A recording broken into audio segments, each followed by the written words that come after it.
시편 42편 고라 자손의 마시길 인도자를 따라 부르는 노래. 하나님이여, 사슴이 시냇물을 찾기에 갈급함같이 내 영혼이 주를 찾기에 갈급하니이다. 내 영혼이 하나님 곧 살아계시는 하나님을 갈망하느니 내가 어느 때에 나아가서 하나님의 얼굴을 배울까. 사람들이 종일 내게 하는 말이 내 하나님이 어디 있느냐 하오니 내 눈물이 주야로 내 음식이 되었도다.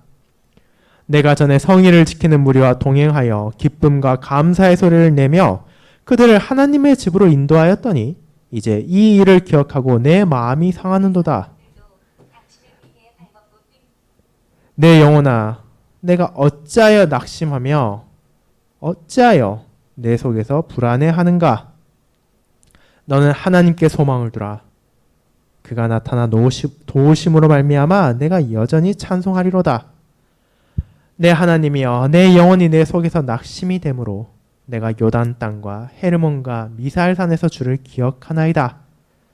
주의 폭포 소리에 깊은 바다가 서로 부르며 주의 모든 파도와 물결이 나를 휩쓸었나이다. 낮에는 여호와께서 그의 인자하심을 베푸시고 밤에는 그의 찬송이 내게 있어 생명의 하나님께 기도하리로다. 내 반석이신 하나님께 말하기를 어찌하여 나를 잊으셨나이까. 내가 어찌하여 원수의 압제로 말미암아 슬프게 다니나이까 하리로다. 내 뼈를 찌르는 칼같이 내 대적이 나를 비방하여 늘 내게 말하기를 내 하나님이 어디 있느냐 하도다. 내 영혼아, 내가 어찌하여 낙심하며 어찌하여 내 속에서 불안해하는가. 너는 하나님께 소망을 두라. 나는 그가 나타나 도우심으로 말미암아 내 하나님을 여전히 찬송하리로다. 아멘.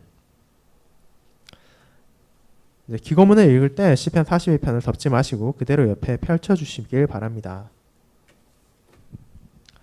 이제 시편 42편에 대한 묵상을 함께 알아보도록 하겠습니다. 이 기고문은 2020년 4월 18일 우나상타 호주 자유개혁교회 소식지에 기록된 안톤 사우마 목사님께서 작성하신 글입니다. 성도들이 함께 교회에서 모여 예배드리지 못한 것이 몇 주나 된 이와 같은 때에 많은 사람들은 다음과 같은 시편 42편의 말씀들을 떠올릴 것입니다. 내가 어느 때에 나아가서 하나님의 얼굴을 배울까. 내가 전에 성의를 지키는 무리와 동행하여 그들을 하나님의 집으로 인도하였더니. 점점 더 많은 신자들이 개인적인 믿음의 방식에 집중하고 하나님의 백성들이 함께 모이는 것의 중요성이 점점 잊혀져가는 시대에 하나님께서 이제 우리를 예배에서 떼어내심을 통해 우리들은 하나님의 백성들과 함께 모이기를 바라는 법을 배우게 될 것입니다. 우리는 이 시편으로부터 그것을 배울 수 있습니다. 포로기의 저자는 하나님의 집으로부터 떨어져 있었습니다. 그는 하나님을 갈망했으나 그분께 나아갈 수 없었습니다. 저자는 하나님의 거처에 모든 백성들과 함께 나아갔었습니다. 하지만 이제 그는 하나님의 백성들로부터 떨어져 있으며 하나님의 집으로부터 멀리 있습니다. 그는 그것을 그리워했으며 그로 인해 비참할 정도였습니다. 그의 영혼은 하나님을 향해 갈급했습니다. 기운을 내게 하는 시냇물 대신에 그는 하나님의 진노의 파도와 물결에 고난받았습니다. 그것은 마치 바다의 폭풍 속에서 목말라 죽어가는 것과 같았습니다. 그것은 하나님으로부터 떨어지는 것이 얼마나 끔찍한 것인지에 관한 것입니다. 예수 그리스도.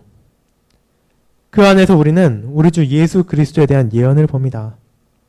그분은 사람들이 그분을 조롱할 때가 아니라 하나님으로부터 버림받았을 때 가장 끔찍한 고난과 지옥의 괴로움에서 고난당하셨습니다. 3절에서 저자는 그의 원수들의 말을 떠올립니다. 내 하나님이 어디 있느뇨? 우리 주 예수 그리스도께서 십자가에 못 박히신 때를 우리는 마태복음 27장 43절에서 읽을 수 있습니다.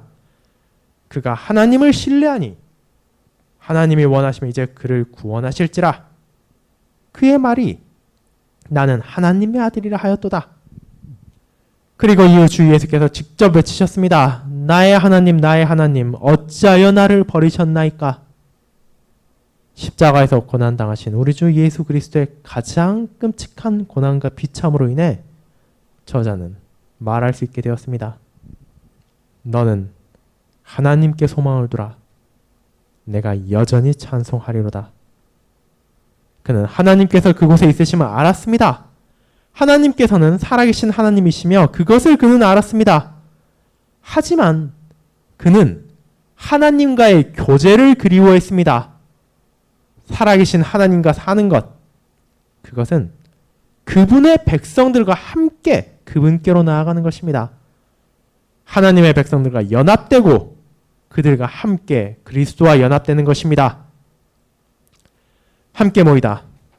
하나님의 기쁨과 축복을 경험하기 위해 하나님의 백성들이 모이는 것과 하나님의 백성들과 함께 하나님께 나아간다는 것은 강력한 연합이 있습니다. 우리는 자신이 가장 중요하며 계속해서 강조되는 사회에 살고 있습니다. 그리고 그것은 지금 사탄이 우리의 사회적 거리두기와 자가격리의 상황에서 사용하는 것이기도 합니다. 그는 우리로 하여금 자기 자신에게만 집중하도록 강요합니다. 하지만 그때 성경은 우리의 주의를 자기 자신으로부터 예수 그리스도로 향하게 합니다. 그분께서는 우리의 구원의 하나님이십니다. 그분 안에서 우리는 기쁨을 발견합니다. 그리고 동시에 성경은 우리에게 하나님의 백성들이 함께 모이는 것의 중요성을 가르칩니다. 저자의 비참, 시편 41편 고라 자손의 비참은 그가 하나님의 존재에 대해 확신하지 못했기 때문이 아닙니다. 그는 하나님이 존재하시며 그분께서 살아계신 하나님이신 것을 알았습니다. 그의 비참은 무엇보다도 그가 하나님의 백성들과 하나님께로 나아갈 수 없었다는 것이었습니다. 이 시편은 요단을 떠나 있는 그의 외로움으로부터 나온 하나님을 향한 기도입니다. 하나님께서 우리가 그분의 백성들과 함께 다시 모일 수 있게 하시기를 바라며 이것이 우리의 기도가 되도록 합시다. 그리고 하나님께서는 그렇게 하실 것입니다. 왜냐하면 우리가 신자의 모임 가운데 다시 함께 모이는 것이 그분의 뜻이기 때문입니다. 교회, 하나님께서 그분의 백성들과 만나도록 택하신 장소에서 떨어져 있다는 것, 그것은 구약시대에는 성전이나 장막을 의미했습니다. 신약시대, 그것은 교회입니다. 그리스도께서 그분의 백성들을 자신의 교회에 모으십니다. 그곳은 그분의 백성들이 그분의 이름 안에서 함께 모이는 곳이며 그분이 우리 가운데 함께 하시는 장소입니다. 그곳에는 머리이신 예수 그리스도, 그분이 계십니다. 그곳은 하나님의 백성들이 하나님의 임재 가운데 기뻐하며 머리이신 예수 그리스도와의 교제를 기념하고 그리스도의 지체로서 서로 간의 교제를 나누는 곳입니다. 교회로 한다는 것은 하나님의 백성들과 함께하는 것이고 믿음 안에서 함께 연합한다는 것은 하나님 앞에 나와 그분을 찬송하는 것입니다. 하나님의 백성들이 모이는 것은 여호와 앞에 나아가는 것 못지않게 중요한 것입니다. 만약 그것이 중요하지 않다면 하나님께서는 우리에게 각자의 안방으로 들어가 우리의 집안의 일종의 성소를 만들고 심지어 생방송을 통해서라도 그곳에서 하나님을 예배드리라고 하셨을 것입니다. 우리는 그것을 새로운 기준으로 삼을 것입니다. 이것이 우리로 하여금 많은 시간과 에너지를 아끼게 하지 않겠습니까? 하지만 그것은 하나님께서 우리에게 하라고 말씀하신 것이 아닙니다. 하나님께서는 그분의 백성들이 함께 모여 그리고 상호 간의 교제 안에서 그리스도와의 교제를 기뻐하는 것을 원하십니다. 그곳에서 하나님은 그분의 백성들을 위로하시며 그곳에서 우리는 위로를 찾고 발견해야만 합니다. 그렇게 지금 일시적으로 우리 모두는 그것을 할 수 없다는 것에 상처받아야만 합니다. 비록 시편 저자가 이것이 하나님의 역사하심이라는 것을 알았던 것처럼 우리도 그것이 하나님의 역사하심이라는 것을 알더라도 말입니다. 그것이 바로 그로 하여금 하나님께 외치도록 했습니다. 왜냐하면 하나님이야말로 상황을 바꾸실 수 있는 유일한 분이시기 때문입니다. 그렇게 우리 모두 역시 마땅히 하나님께 외쳐야 합니다. 감사. 성경이 우리에게 감사를 보이라고 말할 때 그리스도의 회중은 중요한 위치를 차지합니다. 구약시대 백성들은 그들의 감사를 11조를 가지고 예루살렘을 향하고 그들의 도시의 성문을 향함으로 다른 이들과 그들의 축복을 나눌 수 있었습니다.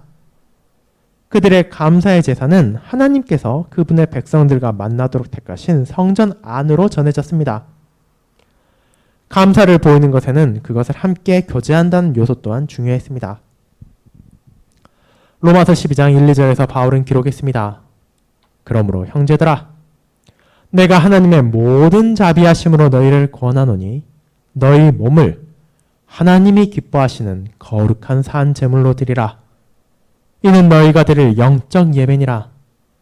너희는 이 세대를 본받지 말고 오직 마음을 새롭게 함으로 변화를 받아 하나님의 선하시고 기뻐하시고 온전하신 뜻이 무엇인지 분별하도록 하라. 그리고 그 다음 절에서 그는 모두가 그들에게 주어진 선물들과 재능들을 몸의 일부로서 사용하는 성도의 교통에 관하여 말합니다. 3절은 그렇기에 라는 단어로 시작합니다. 그것은 거기에 연결이 있다는 것을 의미합니다. 앞에 나오는 두 절에서 흘러나오는 것이 이어집니다. 하나님께서 기뻐하시는 여러분의 제사를 가져오는 것은 3절과 이후에서 나오는 그리스도의 지체의 교통을 포함하는 것입니다. 우리의 구원을 기념하는 것은 하나님의 백성들과 우리가 함께해야 하는 것입니다. 기도. 그것이 바로 우리가 시편 42편에서도 읽을 수 있는 것입니다. 2절. 내가 어느 때에 나아가서 하나님의 얼굴을 배울까? 4절. 내가 전에 성의를 지키는 무리와 동행하여 기쁨과 감사의 소리를 내며 그들을 하나님의 집으로 인도하였더니 저자가 내가 여전히 찬송하리로다 라고 5절과 11절에서 말할 때 그것은 하나님의 거처에서 그분을 찬양하는 것을 가리킵니다. 그것은 하나님과 함께하는 그의 일상에 대한 것이 아닙니다. 그는 그것을 8절에서 말합니다. 낮에는 여호와께서 그의 인자심을 베푸시고 밤에는 그의 찬송이 내게 있어 생명의 하나님께 기도하리로다. 매일 낮 그는 하나님의 사랑에 대하여 묵상하며 매일 저녁 그는 하나님께 찬송하며 기도했습니다. 그리고 그가 비참 가운데 있는 지금도 그는 하나님이 그곳에 계시며 그분의 사랑을 보이신다는 것을 알았습니다. 하지만 그의 가장 큰 소망은 하나님의 백성들과 함께 그의 구원이시며 그의 하나님이신 그분을 찬양하는 것이었습니다. 그는 자신이 하나님의 백성에 속해 있기에 구원이 있다는 것을 알았습니다. 그리고 그는 하나님의 백성에 속해 있기에 하나님의 백성들과 함께하고 하나님을 찬양하기를 소망했습니다. 그것이 우리의 기도가 되어 우리가 곧 다시 모든 성도들과 함께 만나기를 바랍시다. 그리고 우리로 하여금 교회가 그리스도와 영원히 함께할 어린 양의 위대한 혼인잔치를 기대하도록 합시다. 자, 이것이 우리가 함께 나눈 시편 42편 묵상에서 가리키는 표현들이기도 합니다. 우리가 이전에 이미 설교를 통해 확인했지만 시편 42편은 성소에 나아갈 수 없는 고라자손의 비참이 담긴 시편이었습니다.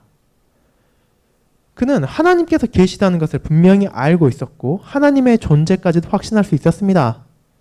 하지만 그가 비참하고 그가 슬퍼한 이유는 하나님의 백성들과 함께 하나님께 나아갈 수 없었기 때문입니다. 그는 하나님과의 교제를 그리워했고 하나님과의 백성과 함께 나누는 교제와 그 교제 안에서 하나님과 나누는 교제를 그리워했습니다. 그렇게 지금 우리의 이 상황에서 함께 예배를 드리지 못하는 것은 우리로 하여금 슬퍼하게 만들고 또 우리가 다시 모이기를 간절히 소망하게 만듭니다. 비록 우리가 기술의 발전으로 인하여 여전히 각 가정에서 설교를 들을 수 있고 함께 예배에 참여할 수 있어 하더라도 그럼에도 우리는 시편 42편이 말하는 것처럼 우리가 함께 성전에 나와 오늘날의 교회에 나와 성도와 함께 하나님께 나아가는 것을 소망하는 것이 마땅할 것입니다. 이를 위해 계속해서 우리는 기도해야 하고 계속해서 하나님께서 그분의 뜻이라면 자비를 베풀어 주시길 구해야 할 것입니다. 이제 각 가정에서 토론과 나눔을 위한 질문을 살펴보시고 3시 50분에 이제 마지막으로 모든 수련회를 정리하고 또 마치도록 하겠습니다. 그럼 3시 50분까지 각 가정에서 시편 42편에 대한 묵상을 함께 나누어 주시고 살펴주시길 바랍니다. 감사합니다.